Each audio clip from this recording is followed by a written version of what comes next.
Hey guys, welcome back to my channel and another video. So today we are filming the June TBR. I've picked 6 books that I want to read this month. One of the books is a new release coming out today, which is the day I'm filming it, which is like the 28th of May. I quickly ducked to a couple of bookstores this morning before I filmed this to see if I could pick it up so I could have the physical book, but it's not on shelves yet and I'm too much of a tight ass to go to a proper bookstore to pay that price. I'd much rather get the cheap version. So anyway, we're just going to get straight into the 6 books that I have picked to read. So the first book I'm going to talk about is that new release one. It is A Problematic Summer by Ali Hazelwood. Kind of her like surprise drop, I guess. There's been barely any promotion for this book. It was literally discovered through her Instagram bio, and then she randomly made an announcement. Like, I think we were a month out from the book being released when, you know, they dropped the cover and all of that stuff. But you could kind of say that it's a sequel to Not in Love because it focuses on 2 characters from that book, and there's an age gap and there's a wedding in Italy, and that's all I kind of know. I'm spacing on the characters' names and everything. I'm really intrigued because this is like the first Ali Hazelwood cover where we don't see the people's faces at all. It's just like their legs and their feet that you see. So I'm really intrigued by that. I'm intrigued that we knew nothing about it. She was basically writing it alongside all of her other novels that she was working on, and I think that's why this one's sort of like a bit of a random drop. But that's all I kind of know about it. So yeah, I'm excited to pick it up. I have to read it in June. I'm gonna be honest, it is my anticipated 5-star and favorite read of June. So I guess we'll check in at the end of June to see if I agree with myself. But look, let's just get into the other 5 books that I have sitting here.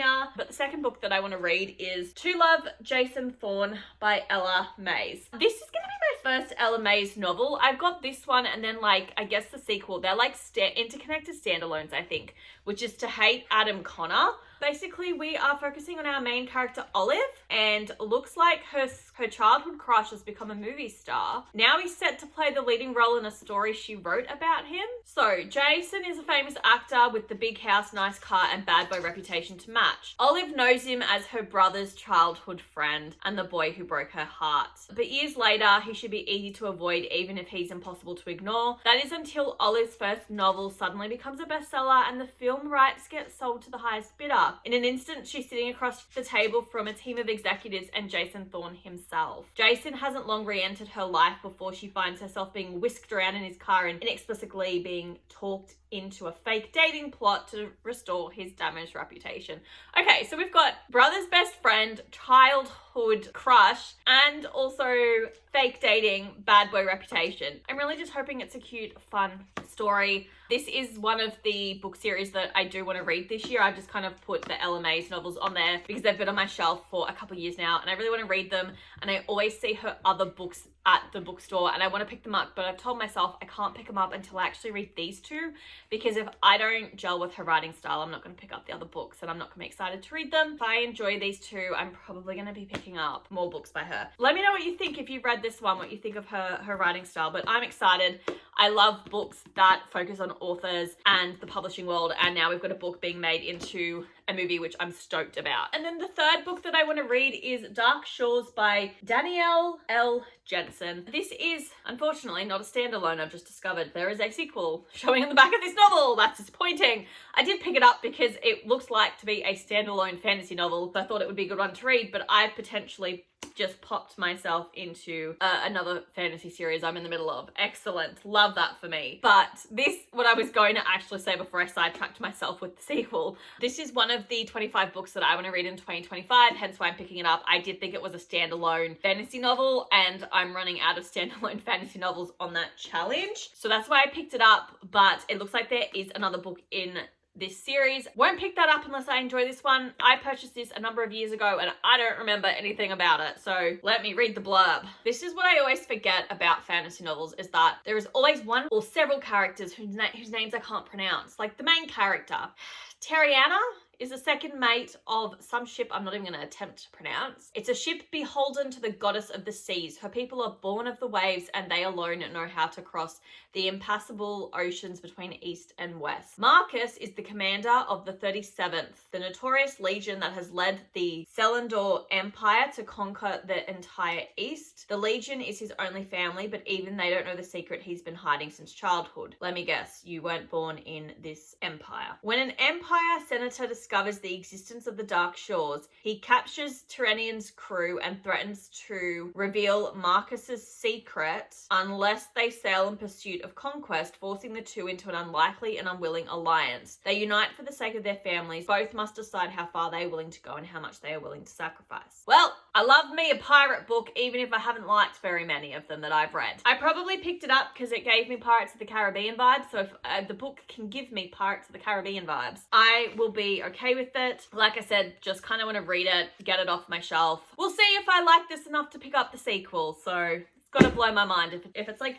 less than 3.5 stars, I probably won't pick up the sequel. Alrighty, and then book 4 is a new series that I want to start.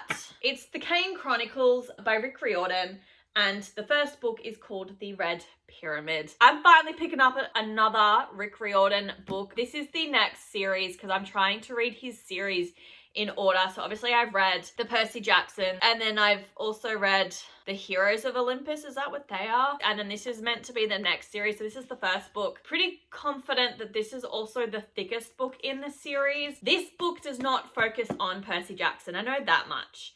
We focus on our main character, Carter Kane. He's gonna be loosely, I feel like he's related to Percy somehow, but I could be wrong. Oh, his father's an idiot. So his father blew up the British Museum. It exploded the ancient Rosetta Stone and unleashed Set, the Egyptian god of chaos. Then we also have Sadie Kane, who must be the sibling. Their dad is imprisoned in a coffin. The evil god Set has his sights set on their family, so her and Carter have to go on the run. Looks like Cairo, Paris, America, Southwest, here they go.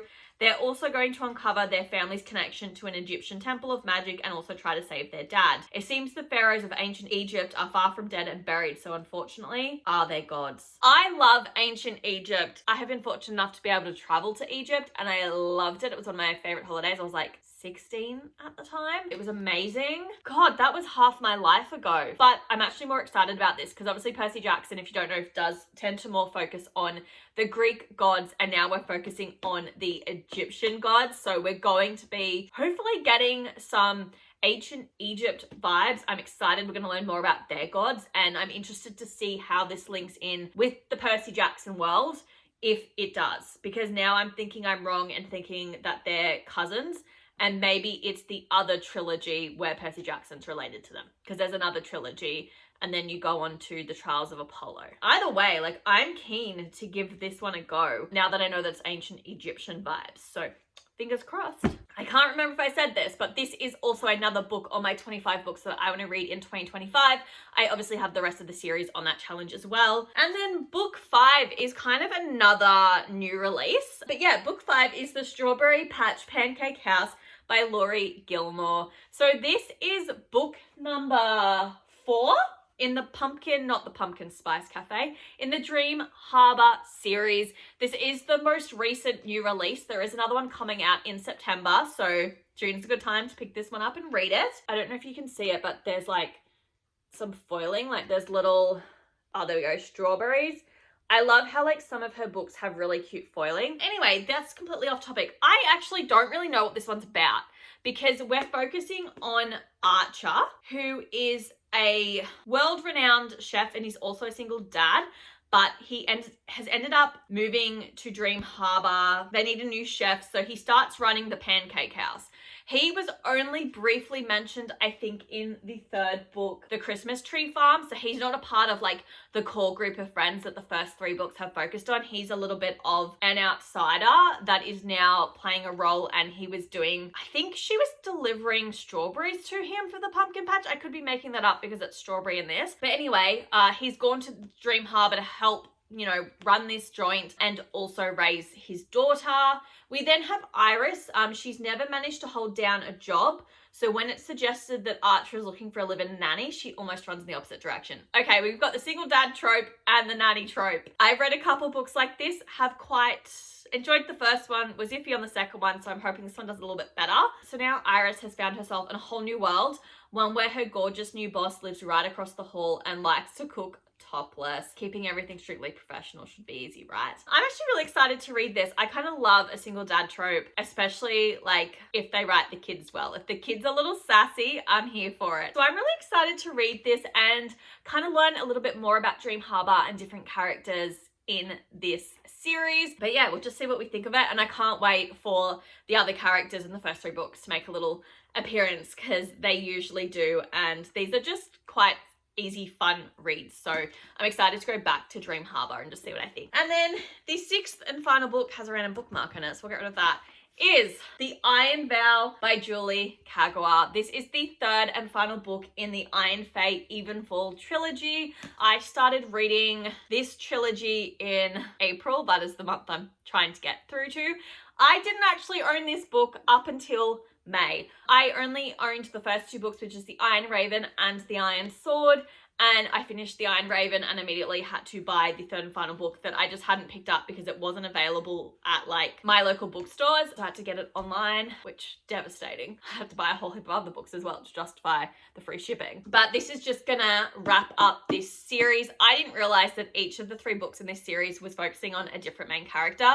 I was under the impression that this entire series was going to be from the perspective of Puck, who is the best friend to the main character in the Iron Face series, Megan Chase. The first book focused on Puck. The second book, The Iron Sword, which honestly the title should have been a clue to me, but I was just freaking oblivious, focused on Ash, who is Megan's husband in this series, which we kind of know about from the original series. And then this one, The Iron Vow, actually focuses on Megan. So I'm really excited to get her perspective, again, as an adult who's had a kid, who's running a kingdom.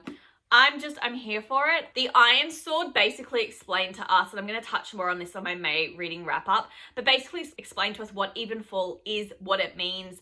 We've now kind of entered Evenfall happening, and this is just going to wrap it up. We're finally going to come face to face with the big villain, and I'm excited to see how this ends. I really enjoyed being back in this world, and I'm really excited just to pick up the 3rd and final book in this series and to be able to read from Megan's point of view again. I'm so excited as an adult to get her adult perspective. It just feels really like full circle moment for me. So fingers crossed, I love it and enjoy it. But that is it. And then I did want to say that there are going to be another 2 books that I'm contemplating picking up. One being The Blue Sisters by Coco Mellors. That is my June book club read of the month. I'm on the fence about whether I'm going to pick it up and read it. A little iffy, we'll see. And then I'm also starting a book club at work, and we haven't currently picked out what our June book is going to be because we're going to be doing that after I film this video. But yeah, we're basically going to have potentially 8 books we need to get through this month. So it's going to be interesting. But anyway, guys, that is everything that I wanted to discuss in this video. They are the 6 to 8 books that I want to read in the month of June. I hope you guys have enjoyed, and I will see you next week for the May reading wrap up. Bye, guys.